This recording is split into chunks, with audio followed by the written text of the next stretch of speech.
আজকে আবার একটি ক্লাস নিয়ে চলে এসেছি, সেটা হচ্ছে সংযৌগিক বচনাকার। সংযৌগিক বচনাকার দিয়ে সত্যমূল্য নির্ধারণ।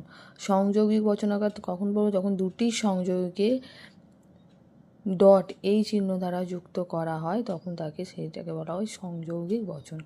এই চিহ্নটা দেখতে পাচ্ছি, এই চিহ্নকে আমরা যখন উচ্চারণ করি কী রূপে? না ডট রূপে। এবং এই সংযৌগিক বচনাকার কখন হবে?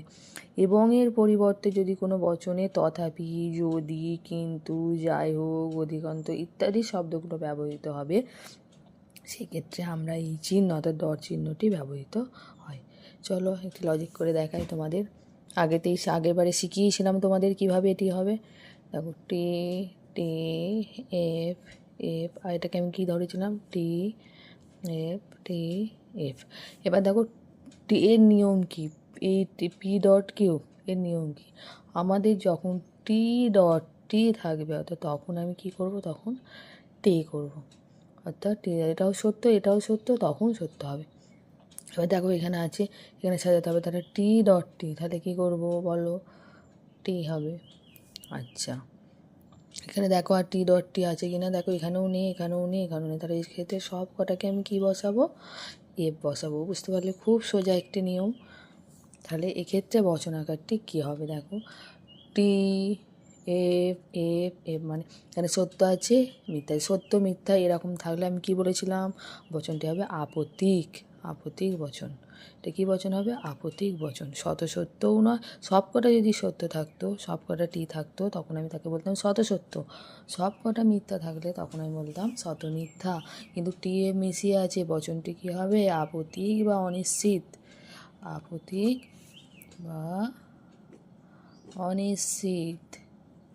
এবার দেখো এখানে আবার একটি কোশ্চেন রেখেছি, দেখো, পি যদি সত্য হয় এবং কিউ যদি মিথ্যা হয়, তাহলে পি ও কিউ অর্থাৎ পি ডট কিউ সত্য মূল্য কী হবে? এইভাবেও তোমাদের দিয়ে দিতে পারে। এইভাবে তোমাদের তাহলে এটাকে সাথে কী করতে হবে বলো? সহজে কী করতে পারি? পি এর সত্য মূল্য কী বলে দিয়েছে? পি এর টি, কিউ এর কী বলে দিয়েছে? এফ।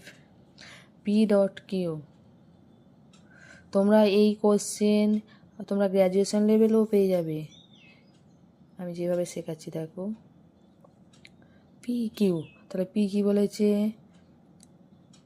টি, কিউ কি বলেছে? এফ। তাহলে আমি কি বলেছি? টি ডট টি যখন থাকবে তখনই কিন্তু টি হবে, বাকি সব এফ হবে। এখানে টি ডট টি নেই, তাহলে এখানে কি হবে? এফ। তাহলে বচনটির সত্যমূল্য কি হবে? মিথ্যা। বচনটি হচ্ছে মিথ্যা। বুঝতে পারলে? দেখো 2 নম্বর কোশ্চেনটা দেখো, এই ধরনের বলেই দিয়েছি, এই ধরনের কোশ্চেন তোমরা গ্র্যাজুয়েশন লেভেলেও পাবে, ভালো করে বোঝো। দেখো এখানে কি বলেছে? পি ও কিউ উভয়েই যদি সত্য হয়, তাহলে পি ডট কিউ সত্য মূল্য কী হবে? পি ডট কিউ লিখে নাও, উভয়ই সত্য বলেছে, খুব সোজা। টি ডট টি টি, তাহলে কী হলো? সত্য হয়ে গেল। আচ্ছা, এবার দেখো এখানে, দেখো এটাকে সাজাচ্ছি, দেখো সাজাও, এইভাবেই সাজাবে। এ বি আছে বলে তোমরা ঘাবড়াবে না, দেখো ওইভাবেই সাজাবে। T F T F. এবার দেখো ভেল্টের কিন্তু আমি আগের দিন শিখিয়েছি তোমাদের।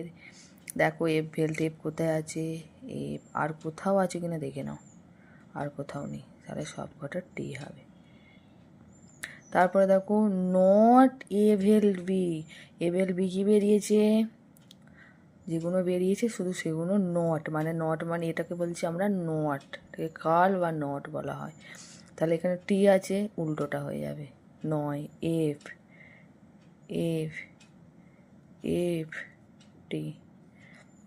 এবার বলেছে A vel B dot not A vel B. এইটাকে তোমাকে আনতে গেলে, এর সত্যমূল্য নির্ধারণ করতে গেলে আগে আমাকে এইগুলোকে সাজিয়ে নিতে হবে।